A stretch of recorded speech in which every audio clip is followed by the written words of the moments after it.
لیکن انہوں نے اپنے کالم کے سیکنڈ لاسٹ پیراگراف میں ایک بڑا اہم انکشاف کیا ہے، جو کہ اسپیکولیشن کے لفظ انہوں نے استعمال کیا ہے، کہ قیاس رائے کی ہے اشرف جہانگیر قاضی صاحب نے. یہ عام بندے نہیں ہیں، یہ بھارت، چین اور امریکہ میں سفیر رہ چکے ہیں پاکستان کے. تو یہ اسپیکولیشن یہ کر رہے ہیں کہ ان کے سننے میں آیا ہے کہ ٹرمپ جب حلف اٹھانے جا رہے ہیں 20 جنوری کو غالباً، تو اس میں یہ ہو سکتا ہے کہ یہ عمران خان کو اپنی تقریب حلف برداری میں دعوت نامہ بھیجیں.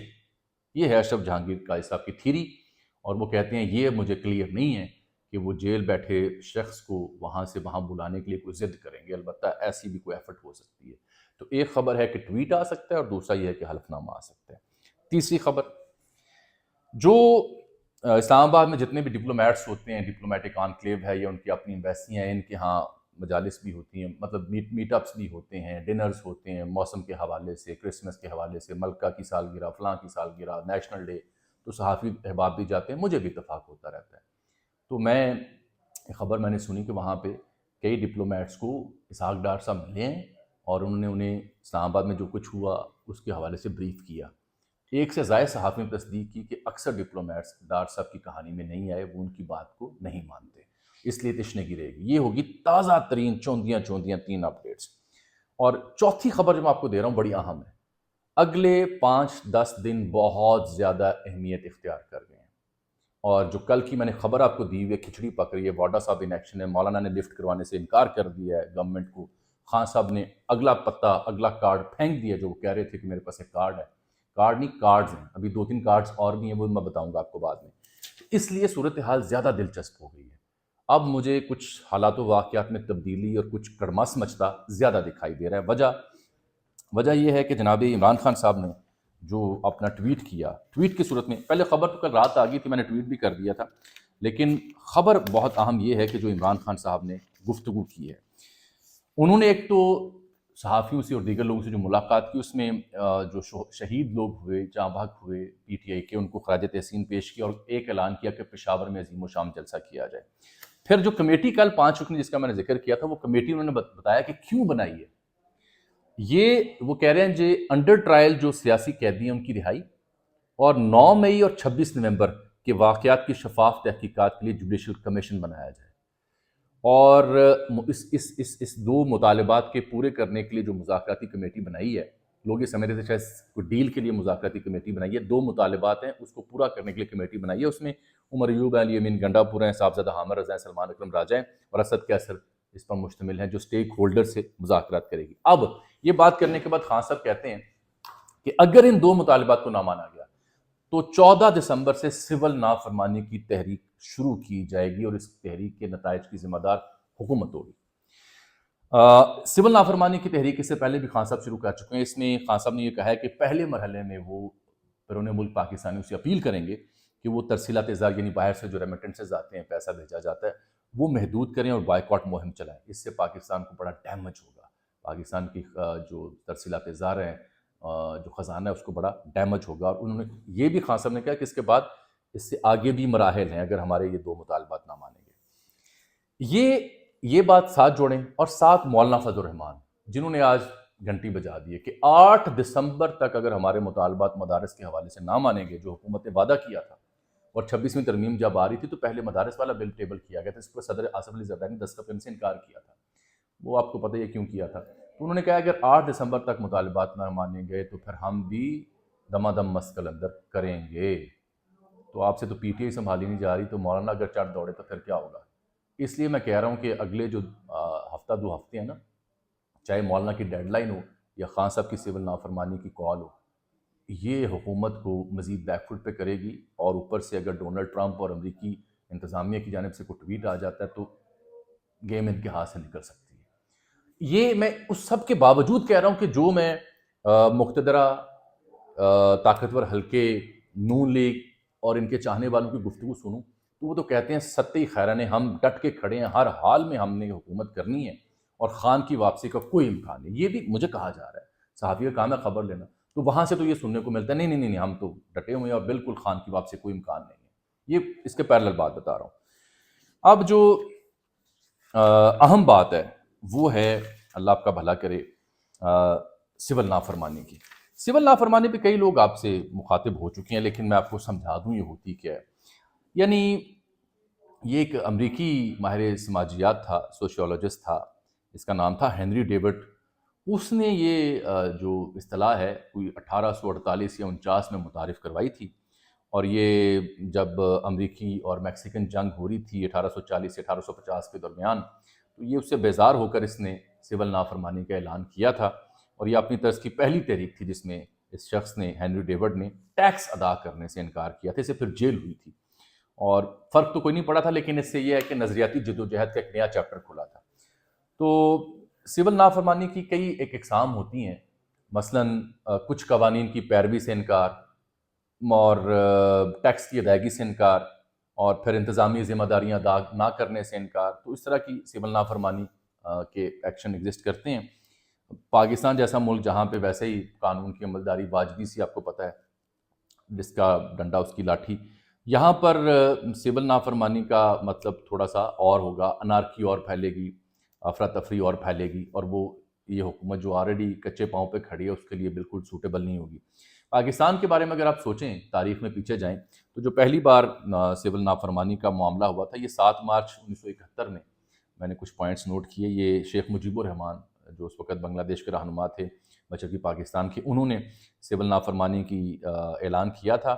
اور اس کی وجہ سے جو انتظامی معاملات تھے، ایڈمنسٹریٹو ایشوز سے، ان پہ خاصا اثر پڑا تھا. جو سرکاری دفاتر تھے ان کا کام کاج ٹھپ ہو گیا تھا. تو یہ کسی حد تک آپ سول نافرمانی جو شیخ صاحب نے کی اور جو ہمارے یہاں ہوتی ہے، اسے یہ کہیں کہ عدم تعاون نہیں کیا جا رہا حکومت کے ساتھ اور قوانین کے ساتھ. یہ جب خان صاحب نے 2014 میں دھرنا دیا تھا، تو اس سے پہلے بھی خان صاحب نے اس کے دوران یا اس کے پہلے، اب میں مسٹیکن، میں نے حالانکہ وہ کور بھی کیا 90 دن جب وہ بیٹھے رہے تھے، تو 126 دن تھے. مجھے کافی زیادہ وقت وہاں گزارنے کا موقع ملا، لیکن میں تھک گیا تھا، خان صاحب ڈٹے رہے تھے. تو یہ تب بھی انہوں نے سول نافرمانی کا اعلان کیا تھا، بل شل جلائے تھے، لیکن وہ زیادہ کامیاب تحریک نہیں ہو پائی تھی. اب البتہ جس سٹیچر کے ساتھ، جس مقبولیت کے ساتھ اور جس دبدبے کے ساتھ خان صاحب آ رہے ہیں، تو اب اس کے اثرات کچھ اور ہو سکتے ہیں. ایک صوبے میں 2/3 سے زیادہ اکثریت کے ساتھ آپ کی حکومت ہے. پنجاب میں آپ ایک بڑی سیاسی جماعت ہیں، آپ نے لاہور اور پنجاب میں نون لیگ کا تقریباً صفایا کیا ہوا ہے. جیسے بھی وہ جیتے ہیں فارم 45-47 کے ساتھ، وہ آپ کے سامنے ہیں. لاہور کا اگر آپ ذکر کریں تو 14 سیٹوں میں سے لگ بھگ 11-12 پہ تو خان صاحب کی پارٹی تگڑی تھی. وہ بات کی بات ہے کہ نتائج کیسے ہوئے، اب تو یہ ڈھکی چھپی باتیں نہیں ہیں. تو یہاں بھی اور پھر باقی جگہوں پہ بھی واحد پارٹی ہے پی ٹی آئی، جو پورے پاکستان میں ہر جگہ ایگزسٹ کرتی ہے. شیخ مجیب تو ایک خاص حد تک مشرقی پاکستان میں تھے، تو ان کا تو پورا پاکستان میں ان کا عمل دخل، ان کی موجودگی ہے.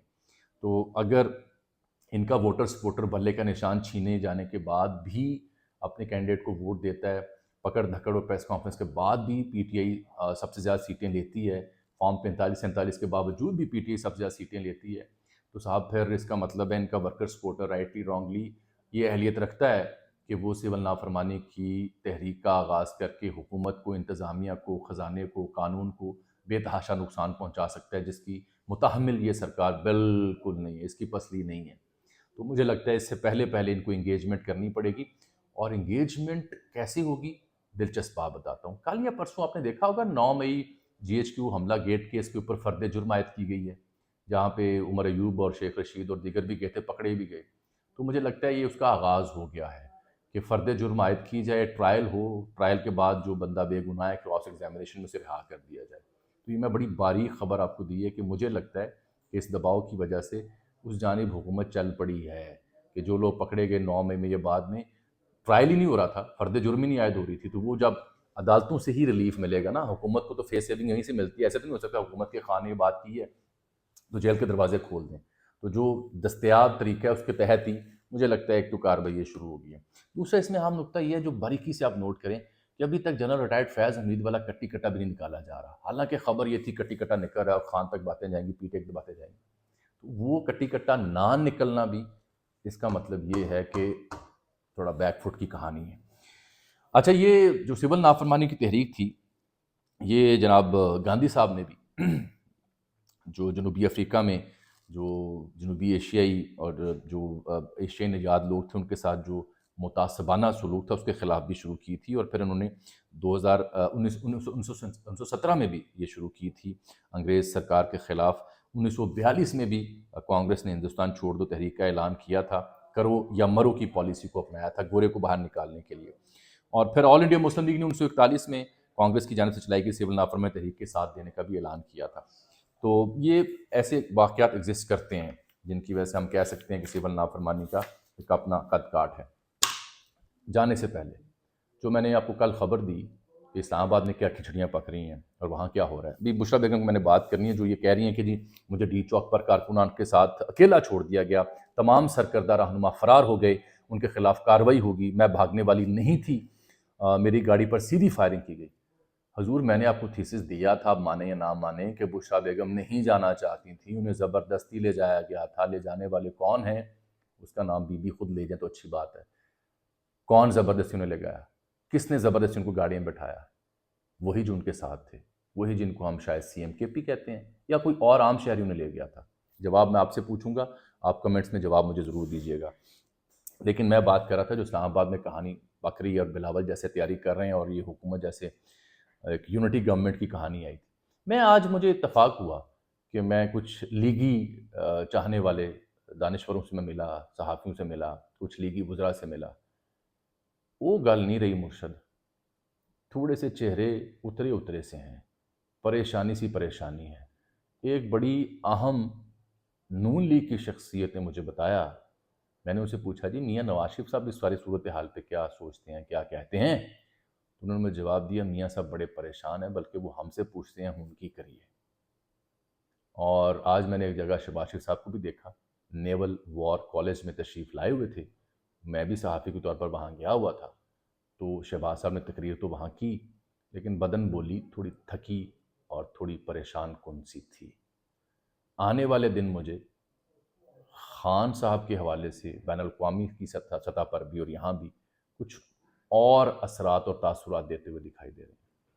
مجھے اجازت دیجیے، اللہ حافظ۔